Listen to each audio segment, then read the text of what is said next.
The interpretive paradigm emerged as an alternative to the analytical or positivistic approach and worldview. Edmund Husserl is considered the founder of phenomenology. He challenged empiricism, believing that lived or subjective experience, not sensory experience, is the source of all knowledge. Martin Heidegger, a colleague of Husserl's, is considered one of the most influential thinkers of the 20th century, playing a crucial role in the development of existentialism, hermeneutics, deconstruction, postmodernism, and continental philosophy in general. He was concerned with the nature of being. His work in hermeneutics influenced interpretive thought as a philosophy of knowledge that focused on existential understanding as a way of being in the world, or meaning-making as interpretive, contextual, and continuous. We can think of hermeneutics as the art of interpretation. It's a philosophy that, in essence, says that we interpret things around us, and that it's emergent, and it changes. It's dependent on other contexts. You can see this is very different than the perspective of the analytical or positivist paradigm.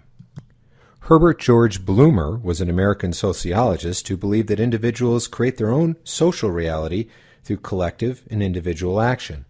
An ongoing theme throughout his work, he argued that the creation of social reality is a continuous process. Most scrutinized for his negative critiques of this positivistic or analytical social research, Blumer insisted that valid research methods are based in naturalistic observation and in-depth participant observation.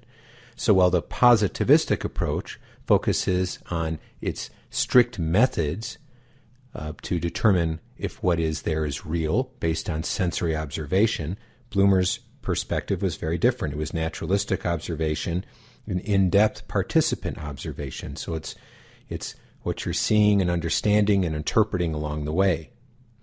Egon Guba, a trained statistician with a doctorate from the University of Chicago, and his wife and partner, Ivana Lincoln, are often credited with developing the interpretive paradigm, also known as constructivism. They developed the different research paradigms as a concept based primarily on what we discussed earlier: ontology, epistemology, methodology, and axiology, these different stances. In essence, what they said was a research paradigm must consist of those components, and they were able to articulate the differences of these various research paradigms.